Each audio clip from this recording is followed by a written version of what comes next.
ಸ್ನೇಹಿತರೆ ನಮಸ್ಕಾರ. ನೀವು ಓಲ್ಡ್ ಬೆಂಗಳೂರು ಅಂದರೆ ಏನು ಅಂತ ಅನುಭವಿಸ್ಬೇಕಾ? IT ಹಬ್ಗಳ ಗಲಾಟೆ, ಧೂಳು ಮತ್ತು ಟ್ರಾಫಿಕ್ ಬಿಟ್ಟು ತಂಪಾದ ಮರಗಳ ನೆರಳಲ್ಲಿ ಬಿಸಿ ಬಿಸಿ ಫಿಲ್ಟರ್ ಕಾಫಿ ಕುಡಿತಾ ಹಳೆಗಾಲದ ಮನೆಯ ಜಗಲಿ ಮೇಲೆ ಕೂತ ಅನುಭವ ಪಡ್ಕೋಬೇಕಾ? ಹಾಗಾದರೆ ನೀವು ವಿಸಿಟ್ ಮಾಡಲೇಬೇಕಾದ ಜಾಗ ಒಂದೇ, ಅದೇ ನಮ್ಮ ದಕ್ಷಿಣ ಬೆಂಗಳೂರಿನ ಕಿರೀಟ ಮತ್ತು ಸಾಂಸ್ಕೃತಿಕ ರಾಜಧಾನಿ ಬಸವನಗುಡಿ. ಉತ್ತರ ಬೆಂಗಳೂರಿಗೆ ಮಲ್ಲೇಶ್ವರಂ ಹೇಗೆ ಫೇಮಸ್ ಆಗಿದೆಯೋ, ದಕ್ಷಿಣ ಬೆಂಗಳೂರಿಗೆ ಬಸವನಗುಡಿ ಹಾಗೆ ಅಚ್ಚುಮೆಚ್ಚು. ಇಲ್ಲಿನ ಗಾಳಿಯಲ್ಲೇ ಸಾಹಿತ್ಯ ಇದೆ, ಇಲ್ಲಿನ ರಸ್ತೆಗಳಲ್ಲಿ ಹಳೆ ಕಾಲದ ಸಂಗೀತ ಇದೆ ಮತ್ತು ಇಲ್ಲಿನ ಹೋಟೆಲ್ಗಳಲ್ಲಿ ಅಮೃತದಂತ ರುಚಿ ಇದೆ. 100 ವರ್ಷಗಳ ಹಿಂದೆ ನಮ್ಮ ಬೆಂಗಳೂರು ಎಷ್ಟು ಸುಂದರವಾಗಿತ್ತು ಅಂತ ನೋಡೋ ಆಸೆ ಇದ್ರೆ ಬನ್ನಿ, ಇವತ್ತು ಬಸವನಗುಡಿಯ ಬಗ್ಗೆ ಕಂಪ್ಲೀಟ್ ಆಗಿ ತಿಳಿದುಕೊಂಡು ಬರೋಣ. ಹೆಸರು ಬಂದದ್ದು ಎಲ್ಲಿಂದ ಸ್ನೇಹಿತರೆ? ಈ ಏರಿಯಾಗೆ ಬಸವನಗುಡಿ ಅನ್ನೋ ಹೆಸರು ಸುಮ್ಮನೆ ಬಂದಿಲ್ಲ. ಇದರ ಹಿಂದೆಯೂ ಒಂದು ರೋಚಕ ಕಥೆ ಇದೆ.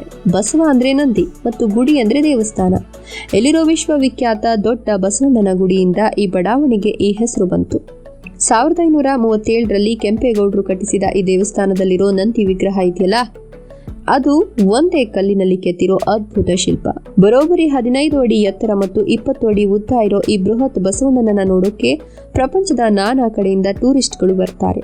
ಒಂದು ಕಾಲದಲ್ಲಿ ಇಲ್ಲಿನ ರೈತರು ಬೆಳೆದ ಕಡಲೆಕಾಯಿನ ಬಸವಣ್ಣ ಬಂದು ತಿಂದು ಬಿಡ್ತಿದ್ದಂತೆ. ಅದಕ್ಕೆ ರೈತರು ಬಸವಣ್ಣನಿಗೆ ಪೂಜೆ ಮಾಡಿ ಶಾಂತಗೊಳಿಸಿದ್ರು ಅನ್ನೋ ಐತಿಹ್ಯ ಇದೆ. ಇವತ್ತಿಗೂ ಕಾರ್ತಿಕ ಮಾಸದಲ್ಲಿ ಇಲ್ಲಿ ನಡೆಯೋ ಕಡಲೆಕಾಯಿ ಪರಿಸೆ ಬೆಂಗಳೂರಿನ ಅತಿ ದೊಡ್ಡ ಜಾತ್ರೆಗಳಲ್ಲಿ ಒಂದು. ಆ ಸಮಯದಲ್ಲಿ ಲಕ್ಷಾಂತರ ಜನ ಇಲ್ಲಿ ಸೇರ್ತಾರೆ. ಪ್ಲೇಗ್ ಮತ್ತು ಬಸವನಗುಡಿಯ ಜನನ. ಸ್ನೇಹಿತರೆ, ಬಸವನಗುಡಿ ಅನ್ನೋದು ಸುಮ್ಮನೆ ಎಲ್ಲಂದ್ರಲ್ಲಿ ಬೆಳೆದ ಏರಿಯಾ ಅಲ್ಲ. ಅದನ್ನ ಬ್ರಿಟಿಷರ ಕಾಲದಲ್ಲಿ ತುಂಬಾ ಪ್ಲಾನ್ ಮಾಡಿ ಶಿಸ್ತಿನಿಂದ ಕಟ್ಟಿದ್ದು. 1898ರ ಸಮಯದಲ್ಲಿ ಬೆಂಗಳೂರಿನಲ್ಲಿ ಭಯಂಕರವಾದ ಪ್ಲೇಗ್ ರೋಗ ಬಂದಾಗ ಪೇಟೆಯಲ್ಲಿನ ಜನದಟ್ಟಣೆ ಕಡಿಮೆ ಮಾಡಲು ಬ್ರಿಟಿಷರು ಮತ್ತು ಮೈಸೂರು ದಿವಾನರು ಸೇರಿ 2 ಹೊಸ ಬಡಾವಣೆಗಳನ್ನು ಮಾಡಿದ್ರು. ಒಂದು ಮಲ್ಲೇಶ್ವರಂ, ಇನ್ನೊಂದು ಬಸವನಗುಡಿ. ಇಲ್ಲಿನ ಅಗಲವಾದ ರಸ್ತೆಗಳು, ಸುಂದರವಾದ ಪಾರ್ಕ್ಗಳು ಮತ್ತು ರಸ್ತೆಯ 2 ಕಡೆ ಸಾಲಾಗಿ ನೆಟ್ಟಿರೋ ಮರಗಳನ್ನು ನೋಡಿದ್ರೆ ಅಂದಿನ ಕಾಲದ ಟೌನ್ ಪ್ಲಾನಿಂಗ್ ಎಷ್ಟೊಂದು ಅದ್ಭುತವಾಗಿತ್ತು ಅಂತ ನಮ್ಗೆ ಗೊತ್ತಾಗುತ್ತೆ. ಇಲ್ಲಿನ ಹಳೆ ಕಾಲದ ಹೆಂಚಿನ ಬಂಗ್ಲೆಗಳು, ದೊಡ್ಡ ಕಾಂಪೌಂಡ್ ಇರುವ ಮನೆಗಳು ನಮಗೆ ಟಿವಿಯಲ್ಲಿ ನೋಡಿದ ಮಾಲ್ಗುಡಿ ಡೇಸ್ ಧಾರಾವಾಹಿಯನ್ನ ನೆನಪು ಮಾಡುತ್ತೆ. ಗಾಂಧಿ ಬಜಾರ್ ಶಾಪಿಂಗ್ ಅಡ್ಡ. ಬಸವನಗುಡಿಯ ಜೀವ ಅಥವಾ ಹಾರ್ಟ್ ಅಂದ್ರೆ ಅದು ಗಾಂಧಿ ಬಜಾರ್. ಇದು ಬರೀ ವ್ಯಾಪಾರ ಮಾಡೋ ಮಾರ್ಕೆಟ್ ಅಲ್ಲ, ಇದೊಂದು ಎಮೋಷನ್. ಬೆಳಿಗ್ಗೆ ಎದ್ದು ನೀವು ಇಲ್ಲಿಗೆ ಬಂದ್ರೆ ತಾಜಾ ಹೂಗಳು, ಫ್ರೆಶ್ ಹಣ್ಣುಗಳು ಮತ್ತು ತರಕಾರಿಗಳ ರಾಶಿನೇ ನಿಮ್ ಕಣ್ಮುಂದೆ ಇರುತ್ತೆ. ಹಬ್ಬ ಬಂತು ಅಂದ್ರೆ ಸಾಕು, ವರಮಹಾಲಕ್ಷ್ಮಿ ಮತ್ತು ಗಣೇಶ ಹಬ್ಬಕ್ಕೆ ಗಾಂಧಿ ಬಜಾರ್ನಲ್ಲಿ ಕಾಲಿಡೋಕ್ಕೂ ಜಾಗ ಇರಲ್ಲ, ಅಷ್ಟು ರಶ್ ಇರುತ್ತೆ. ಇಲ್ಲಿನ ಫೇಮಸ್ DVG ರೋಡ್ನಲ್ಲಿ ಶಾಪಿಂಗ್ ಮಾಡೋ ಮಜಾನೇ ಬೇರೆ. ಬಟ್ಟೆಯಿಂದ ಹಿಡಿದು ಪೂಜಾ ಸಾಮಗ್ರಿವರೆಗೂ, ಪ್ಲಾಸ್ಟಿಕ್ನಿಂದ ಹಿಡಿದು ಸಿಲ್ವರ್ವರೆಗೂ ಎಲ್ಲವೂ ಇಲ್ಲಿ ಸಿಗುತ್ತೆ. ಸಂಜೆ ಹೊತ್ತು ಇಲ್ಲಿನ ಫುಟ್ಪಾತ್ ಮೇಲೆ ನಡೆದಾಡ್ತಾ ಅಲ್ಲಿನ ಕಲರ್ಸ್ ಮತ್ತು ಜನರ ಎನರ್ಜಿ ನೋಡಿದ್ರೆ ಎಂಥ ಬೇಜಾರಿದ್ರೂ ಮನಸ್ಸಿಗೊಂಥರ ಖುಷಿಯಾಗುತ್ತೆ. ವಿದ್ಯಾರ್ಥಿ ಭವನ ಮತ್ತು ಬ್ರಾಮ್ ಹಿಲ್ಸ್ ಕಾಫಿ ಬಾರ್. ಬಸವನಗುಡಿಗೆ ಬಂದು ಇಲ್ಲಿನ ಲೆಜೆಂಡರಿ ಹೋಟೆಲ್ಗಳಲ್ಲಿ ದೋಸೆ ತಿಂದಿಲ್ಲ ಅಂದ್ರೆ ನಿಮ್ಮ ವಿಸಿಟ್ ಅಪರಾಧವಾಗುತ್ತೆ. ವಿದ್ಯಾರ್ಥಿ ಭವನ. ಗಾಂಧಿ ಬಜಾರ್ನಲ್ಲಿರೋ ಈ ಹೋಟೆಲ್ ಒಂದು ಇತಿಹಾಸ. 1943ರಿಂದ ಇರೋ ಈ ಹಳೆ ಜಾಗದಲ್ಲೇ ಮಸಾಲೆ ದೋಸೆ ತಿನ್ನೋಕೆ ಜನ ಗಂಟೆಗಟ್ಟಲೆ ಕ್ಯೂ ನಿಲ್ತಾರೆ.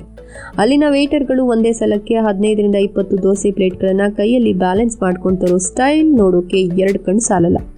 ಆ ಕೆಂಪು ಬಣ್ಣದ ಗರಿಗರಿಯಾದ ಬೆಣ್ಣೆ ಮಸಾಲೆ ದೋಸೆ ರುಚಿ ನಾಲಿಗೆ ಗಂಟ್ಕೊಳ್ಳುತ್ತೆ. Brahmins coffee bar. ಶಂಕರಮಠದ ಹತ್ತಿರ ಇರೋ ಈ ಪುಟ್ಟ ಹೋಟೆಲ್ನಲ್ಲಿ ಇಡ್ಲಿ, ವಡೆ ಮತ್ತು ಚಟ್ನಿ ವರ್ಲ್ಡ್ ಫೇಮಸ್. ಇಲ್ಲಿ ಸಾಂಬಾರ್ ಕೊಡಲ್ಲ, ಆದ್ರೂ ಆ ಗಟ್ಟಿ ಚಟ್ನಿಗಾಗಿಯೇ ಜನ ಮುಗಿ ಬೀಳ್ತಾರೆ. ಕೊನೆಗೊಂದು ಬಿಸಿ ಬಿಸಿ ಫಿಲ್ಟರ್ ಕಾಫಿ ಕುಡಿದ್ರೆ ಸ್ವರ್ಗ ಸುಖ. ಸಾಹಿತ್ಯ ಮತ್ತು ಸಂಸ್ಕೃತಿ. ಬಸವನಗುಡಿ ಅಂದ್ರೆ ಕೇವಲ ವ್ಯಾಪಾರ ಅಲ್ಲ, ಇದು ಬುದ್ಧಿವಂತರು ಮತ್ತು ಸಾಹಿತಿಗಳ ಅಡ್ಡ. ಕನ್ನಡದ ಆಸ್ತಿ ಮಾಸ್ತಿ ವೆಂಕಟೇಶ ಅಯ್ಯಂಗಾರ್, DV ಗುಂಡಪ್ಪ ಮತ್ತು ಆನಾಕ್ರೂರಂತಹ ದಿಗ್ಗಜರು ಓಡಾಡಿದ ಪುಣ್ಯ ಭೂಮಿ ಇದು. ಇಲ್ಲಿನ Indian institute of world culture ಅಥವಾ ಗೋಖಲೆ ಇನ್ಸ್ಟಿಟ್ಯೂಟ್ನಲ್ಲಿ ಇವತ್ತಿಗೂ ಸಾಹಿತ್ಯ, ಕಲೆ ಮತ್ತು ಸಂಗೀತದ ಬಗ್ಗೆ ಗಂಭೀರವಾದ ಚರ್ಚೆಗಳು ನಡೀತಿರ್ತವೆ. ನ್ಯಾಷನಲ್ ಕಾಲೇಜು ಮೈದಾನದಲ್ಲಿ ನಡೆಯೋ ಕ್ರಿಕೆಟ್ ಮ್ಯಾಚ್ಗಳು ಮತ್ತು ಅಲ್ಲಿ ನಡೆಯುವ ಅದ್ಧೂರಿಯಾದ ಗಣೇಶೋತ್ಸವ ಬೆಂಗಳೂರಿನಲ್ಲೇ ತುಂಬಾ ಫೇಮಸ್. Bugle rock park. ದೊಡ್ಡ ಗಣಪತಿ ದೇವಸ್ಥಾನದ ಪಕ್ಕದಲ್ಲೇ ಇರೋದು ಸುಂದರವಾದ ಬ್ಯೂಗಲ್ ರಾಕ್ ಪಾರ್ಕ್. ಇಲ್ಲಿರೋ ಬೃಹತ್ ಬಂಡೆಗಳು ಸುಮ್ಮನೆ ಕಲ್ಲುಗಳಲ್ಲ, ಇವು 3000 ಮಿಲಿಯನ್ ವರ್ಷಗಳಷ್ಟು ಹಳೆಯದಾದ ಅಪರೂಪದ ಬಂಡೆಗಳಂತೆ. ಕೆಂಪೇಗೌಡರು ಬೆಂಗಳೂರಿನ ಗಡಿ ಗುರುತಿಸಲು ಕಟ್ಟಿದ 4 ಮುಖ್ಯ ಗೋಪುರಗಳಲ್ಲಿ ಒಂದು ಗೋಪುರ ಇಲ್ಲಿದೆ. ಅಲ್ಲಿಂದ ಇಡೀ ಬೆಂಗಳೂರನ್ನ ನೋಡಬಹುದು. ಸಂಜೆ ಹೊತ್ತು ಹಿರಿಯರು ಮತ್ತು ಮಕ್ಕಳು ಇಲ್ಲಿ ವಾಕಿಂಗ್ ಮಾಡ್ತಾ ಹಸಿರು ಪ್ರಕೃತಿಯನ್ನ ಎಂಜಾಯ್ ಮಾಡ್ತಾರೆ. ಸಿಟಿ ಮಧ್ಯದಲ್ಲಿ ಇಷ್ಟೊಂದು ಮರಗಳು, ಇಷ್ಟೊಂದು ಆಕ್ಸಿಜನ್ ಮತ್ತು ತಂಪಾದ ಗಾಳಿ ಸಿಗೋದು ಬಹುಶಃ ಬಸವನಗುಡಿಯಲ್ಲಿ ಮಾತ್ರ ಇರಬೇಕು. ಬಸವನಗುಡಿ ಅನ್ನೋದು ಸುಮ್ಮನೆ ಒಂದು ಏರಿಯಾ ಅಲ್ಲ, ಇದೊಂದು ಭಾವನೆ, ನಮ್ಮ ಸಂಸ್ಕೃತಿಯ ಜೀವನಾಡಿ. ಇಲ್ಲಿ ಹೊಸ ಕಾಲದ ಸ್ಟೈಲ್ ಇದೆ, ಹಳೆ ಕಾಲದ ರುಚಿ ಇದೆ. ಸಿಟಿ ಲೈಫ್ನ ವೇಗದಲ್ಲಿ ಓಡ್ತಾ ಇರೋ ನಮಗೆ ಒಂದು ಕ್ಷಣ ನೆಮ್ಮದಿಯಾಗಿ ಉಸಿರಾಡಲು ಮತ್ತು ಹಳೆಯ ನೆನಪುಗಳಿಗೆ ಜಾರಲು ಇದಕ್ಕಿಂತ ಅದ್ಭುತವಾದ ತಾಣ ಇನ್ನೊಂದಿಲ್ಲ. ವಿಡಿಯೋ ಇಷ್ಟ ಆಯ್ತಾ? ಲೈಕ್ ಮಾಡಿ, ಶೇರ್ ಮಾಡಿ, ನಮ್ಮ ಚಾನಲ್ಗೆ ಮರೀದೆ ಸಬ್ಸ್ಕ್ರೈಬ್ ಆಗಿ.